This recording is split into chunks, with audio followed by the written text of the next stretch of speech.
Nah, kemarin banyak banget yang tanya makanan apa saja yang saya konsumsi selama sakit ya.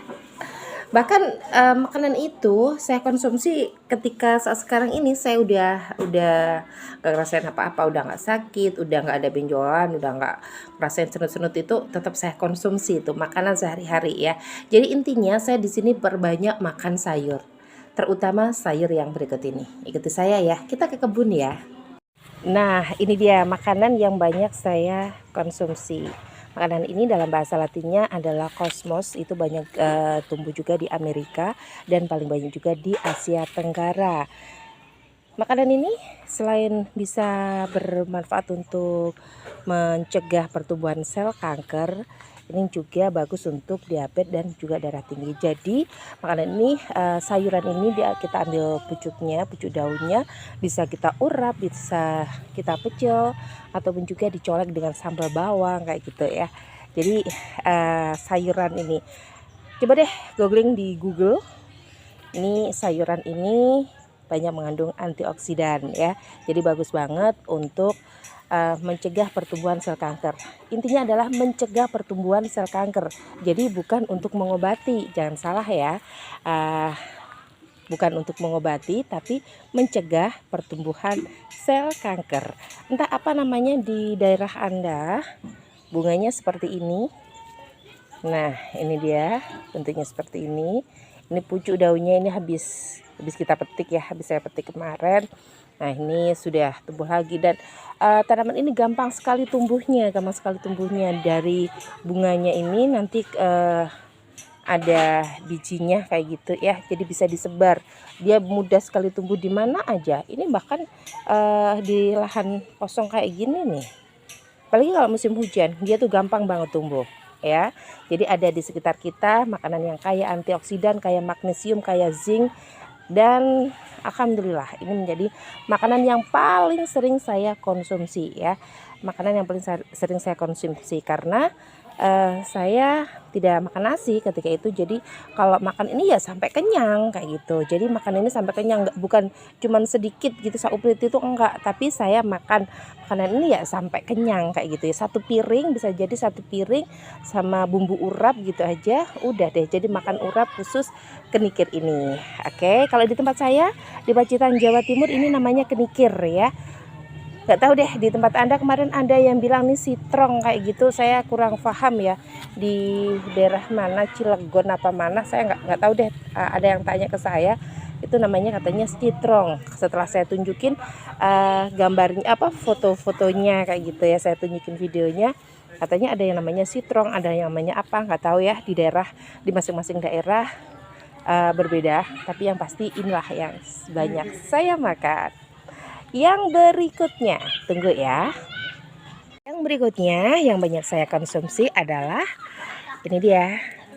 Nah, daun kelor. Daun kelor ini biasanya ujungnya kayak gini ya, pucuk-pucuknya kayak gini. Pucuknya, ujung daunnya, pucuk daunnya itu saya bikin sayur bening, kemudian juga kadang bikin mie kayak gitu ya, bikin mie pakai itu, atau dadar telur gitu, dikasih daun kelor ini yang masih muda. Kalau daun yang udah tua kayak gini, ini saya rebus, kemudian saya minum airnya. Nah, ini dia ya, daun kelor. Insya Allah banyak banget manfaatnya. Selain itu, daun kelor ini saya gunakan juga balur di payudara. Caranya ambil sedikit aja, kira-kira ya segini ya, segini seuprit gini, dicampur dengan ragi yang dipakai untuk bikin tape. Nah, didiamkan semalam, baru esok paginya itu dipakai balur kira-kira 30 menit ya di area payudara, berulang gitu ya. Berulang, bukan cuma sekali aja, tapi saya ulangi beberapa kali. Itu saya dapat, kalau nggak keliru, dari resepnya Dr. Zaidul Akbar ya, balur ragi tape yang warnanya putih itu dengan daun kelor ini. Nah, sampai sekarang saya masih konsumsi daun kelor ini. Gara-garanya apa? Kenapa saya masih rutin konsumsi ini? Karena apa ya, bisa juga untuk ngebatin kolesterol gitu. Jadi biasanya mangkel-mangkel di pundak gitu. Nah, insya Allah ini bisa mengobati. Mungkin juga terasa di kaki nggak nyaman kayak gitu, nggak bisa ditekuk dan lain sebagainya. Coba deh konsumsi aja rebusan daun kelor ya. Jadi ada di sekitar kita yang bisa untuk mengobati. Oke, silahkan untuk yang belum tahu tentang daun kelor ya, mudah ditanam juga kok, cuman batangnya ini aja, batangnya ini di ini langsung ditancapkan, batang kayak gini, ngambil batangnya sebatang kecil gitu aja ditancapkan, udah deh. Nah, selain daun kelor dan juga kenikir, sayur-sayuran lain yang banyak saya konsumsi seperti sawi, wortel, dan makanan-makanan lain yang kaya antioksidan ya. Dan juga untuk lauknya, biasanya saya makan ikan laut segar. Tapi saya menghindari ikan asin ya, ikan laut segar. Kemudian juga putih telur ya, tapi kalau kuningnya saya sedikit mengurangi karena takut kita kan kolesterol ya. Kemudian kalau buah, nah ini paling banyak saya makan buah naga, kemudian sama nanas. Kalau nanas ini nanas utuh ya, nanas utuh yang satu buah nanas itu saya potong jadi 4. Setelah itu saya buat semuanya, saya bersihkan semuanya, kemudian saya potong jadi 4. 1/4-nya itu ya, 1 slice-nya itu, 1/4-nya itu saya rebus dalam keadaan masih panas. Pokoknya yang penting lidah udah nggak melocot lagi, nggak melepuh gitu ya.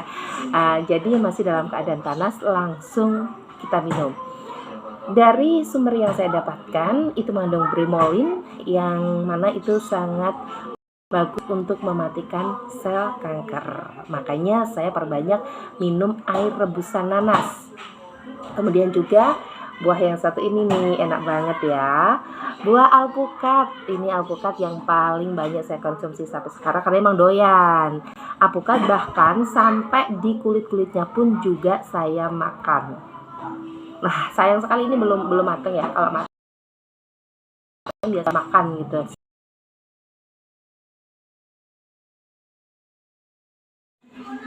Nah, itu ya makanan yang paling banyak saya konsumsi, sayuran hijau, buah segar. Dan buah, saya menghindari buah yang impor ya. Saya menghindari buah impor. Pertama mahal. Yang kedua, di tempat saya pun juga nggak ada mall, jadi saya banyak sekali makan buah-buah ini, emang buah segar dari petani Indonesia kayak gitu ya. Kayak alpukat ini juga panenan dari tetangga, sayuran hijau ada di sekitar kita, insya Allah itu juga tanpa pestisida, dibiarkan gitu aja sayuran itu sudah tumbuh.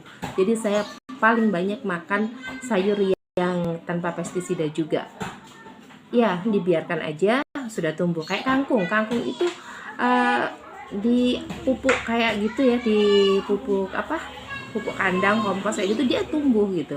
Jadi makan makanan yang gampang tumbuh tanpa pestisida. Oke, itu ya sayur dan juga buah yang banyak saya konsumsi. Saya jadi gini, makan itu pokoknya happy deh, happy bagi saya. Sayur kemudian hanya dicolok dengan sambal tomat. Sambal tomatnya nih, tomatnya dikukus, kemudian cabenya tuh cuma 1-2 biji aja, diulek sama bawang. Saya menggunakan bawang tunggal, bawang lanang kalau istilahnya ya, itu bawang tunggal, diulek gitu aja. Ya udah dipakai itu, jangan banyak-banyak deh cabenya, nanti kasihan perutnya. Karena selama itu saya banyak puasa, terutama puasa Daud, bahkan saya lakukan sampai 3 bulan lebih ya. Puasa Daud itu masih terus saya lakukan. Kalau perut sering dalam keadaan kosong, nanti kena cabai, bisa kena asam lambung. Makanya kemarin ada yang tanya, itu Mbak Yuana, boleh nggak kita makan cabai? Boleh, tapi jangan banyak-banyak. Kalau kebanyakan nanti bisa timbul asam lambung. Ya, kita berusaha mencegah kanker bertumbuh, tapi nanti akan muncul asam lambung, kan malah bahaya juga.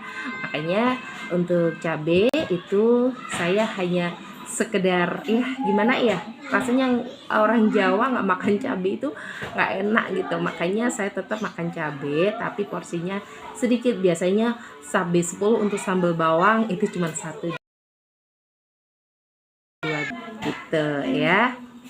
Kemudian buah nanas, hampir semua buah saya konsumsi, nanas, kemudian apel, pir, semuanya deh, pokoknya banyak saya konsumsi sayur dan buah segar. Nah itu ya yang sudah saya konsumsi, sudah saya sampaikan. Apa saja makanan yang saya hindari atau yang tidak saya makan, tunggu di video berikutnya. Terima kasih tetap setia bersama saya mendengarkan cerita Dana.